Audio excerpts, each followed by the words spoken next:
राजनीति जोगी बन्नलाई गर्ने हो र? राजनीतिक तर्क र बहसमा यो वाक्य निकै चर्चामा आउँछ। राजनीति र जोगीको सन्दर्भ अघि पछि भन्दा पनि प्राय निर्वाचनका बेला उठ्ने गर्छ। राजनीतिलाई सेवाका रूपमा लिइन्छ सैद्धान्तिक हिसाबले, तर व्यवहारमा भने राजनीति कहिल्यै सेवा हुन सकेको देखिँदैन, बरु मालदार पेसा बनिरहेको छ। यसै सन्दर्भ अर्थात् अभ्यासलाई देखेर नै भनिएको हो, राजनीति जोगी बन्नलाई गर्ने हो र? राजनीति गर्नेहरूको मूल लक्ष्य, ध्येय र गन्तव्य सत्ता नै हो। सत्ता पार्टीको होस् वा देशको। कतिपय पार्टी सत्तामै बसेर राज्य कोषमा हाली मुहाली गर्न सक्षम भएका उदाहरण पर्याप्त छन्। कतिपय राज्य सत्तामै रहेर छलाङ मारिरहेका छन्। यसरी राज्य सत्तामा पुग्ने माध्यम भने लोकतन्त्र आवधिक निर्वाचन हुने गर्छ। निश्चित अवधिमा हुने जनप्रतिनिधि चयनको प्रक्रिया हो निर्वाचन। यस्तो निर्वाचनलाई देशको मूल कानुन संविधानले नै व्यवस्थित गरिदिएको छ। हामी कहाँ 2062-63 सालको दोस्रो जनआन्दोलनपछि सङ्घीय लोकतान्त्रिक गणतन्त्रात्मक प्रणाली कायम छ। सोही अनुसारको संविधान र राज्यको पुनर्संरचना भई संविधानको कार्यान्वयन पनि भइसकेको छ, तीनै तहका निर्वाचन भएर। र अहिले सङ्घीयतापछि दोस्रो पटक स्थानीय, प्रदेश र सङ्घीय तहका निर्वाचन हुन गइरहेका छन्। देश सङ्घीय ढाँचामा गएपछि आगामी 30 वैशाखमा स्थानीय तहको दोस्रो निर्वाचन हुँदैछ। सोमबार र मङ्गलबार निर्वाचनका लागि उम्मेद्वार मनोनयन पनि सम्पन्न भइसकेको छ। निर्वाचन आयोगले सार्वजनिक गरेको पछिल्लो विवरण अनुसार करिब 1.5 लाख जनाले विभिन्न पदका लागि उम्मेदवारी दर्ता गराएका छन्। देशभरका स्थानीय तहमा सबै पदको सङ्ख्या छ 35,221। यसरी हेर्दा उम्मेदवारी मनोनयनको सङ्ख्या चाहिने उम्मेदवार भन्दा 4 गुणा बढी हो। प्रश्न यहाँ उठ्छ, किन यसरी अत्याधिक सङ्ख्यामा मनोनयन भएको हो उम्मेदवारी?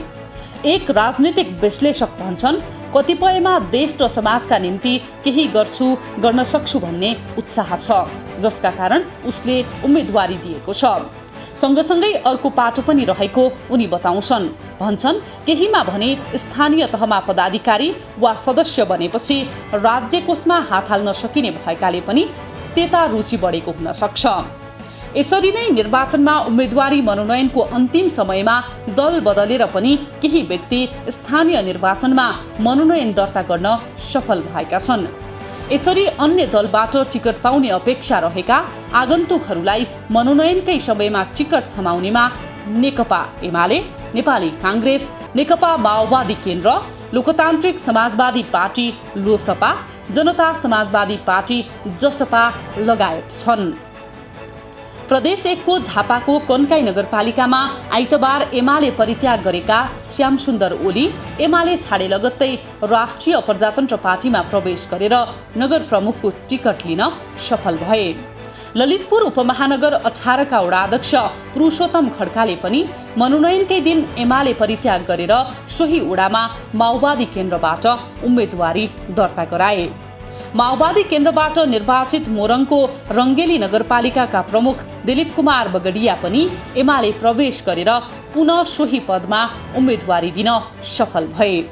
जसपाबाट एमाले प्रवेश गरेका शिवशङ्कर शाह हिराले जनकपुर धाम उपमहानगरपालिकाको प्रमुखमा उम्मेदवारी दिएका छन् भने जनकपुरमै काङ्ग्रेस परित्याग गरी एमालेमा प्रवेश गरे लगत्तै रुना झाले उपप्रमुखमा उम्मेदवारी दर्ता गराएकी छन्।